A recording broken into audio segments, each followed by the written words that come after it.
just a light in the classroom, really friendly, a wonderful child. And I tell you what, it's not lost on me. You know, his last name is Conejo Ramos. Well, Conejo means rabbit. And so every time I see the picture of that little bunny hat, I just think he must have been so proud because it tied directly to his last name. All right. That was Columbia Heights Public School Superintendent Zena Stevnik speaking about 5-year-old Liam Cornejo Ramos, to MS Now. He is a little boy detained by ICE this week wearing a cartoon snow hat with the bunny ears you see right here and a Spider-Man backpack. He is being held right now with his father at a detention facility in Dilley, Texas. Joining us, school board chair at Columbia Heights Public School District, Mary Granlund. Mary, thank you for being with us. There is debate right now about what exactly happened. DHS is saying one thing. The lawyer from the family is saying another. You were there, you saw it. What did you see? So I was on my way to pick up my own kids from school, and I heard the noises in the community. So I pulled over, got out of my car, and as I was coming up, I could hear people yelling, "Don't take the kid.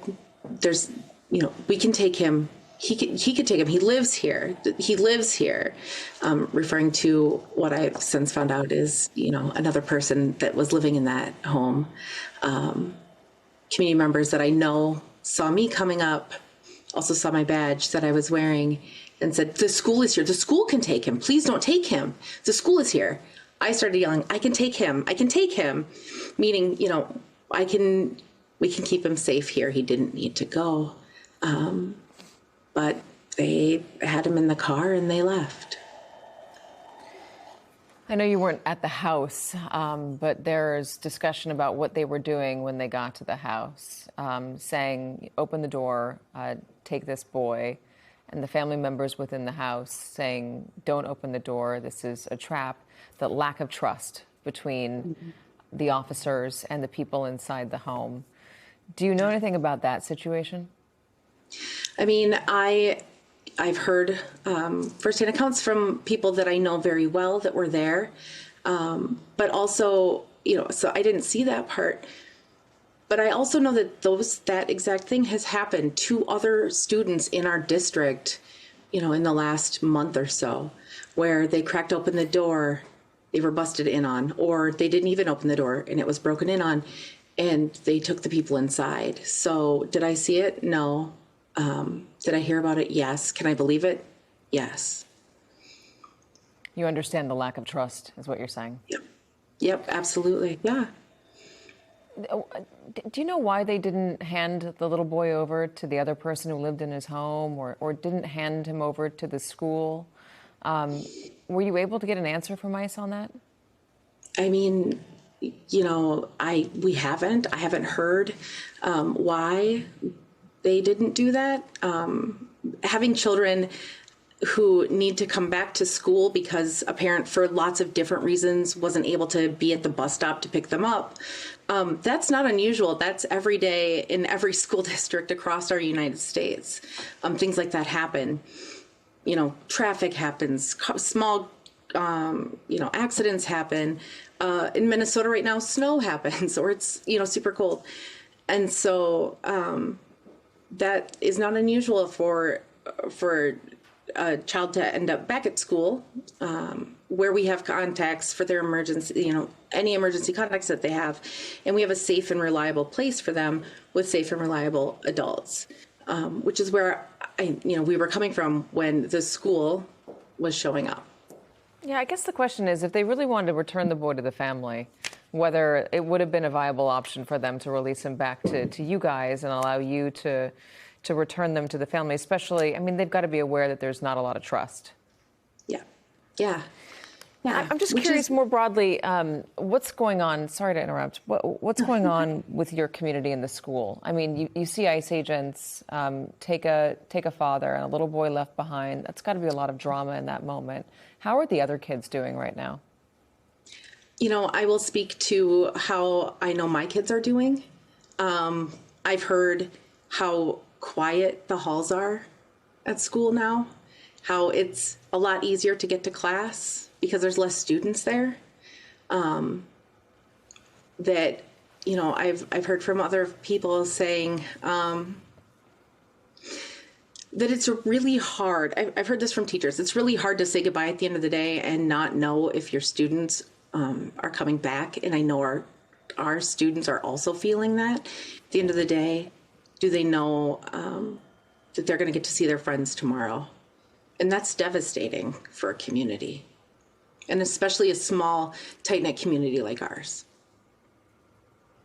Are there a lot of kids that aren't going to school right now? I think a lot of people are afraid. I know recently there were more than 100 students out across our district, and our district is small. We have 3,400 students total. Over 100, you know, that can be a lot. It definitely, our students, our staff, our community is feeling this, and it's devastating. The administration says Minnesotans are just not letting them do their job. ICE is just trying to do its job. It's just trying to keep everybody safe.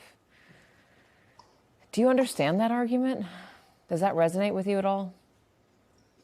If that argument matched up with their tactics, with what we're seeing, if we didn't have 2 students detained in one day, one a 5-year-old boy and the other a 17-year-old driving to school,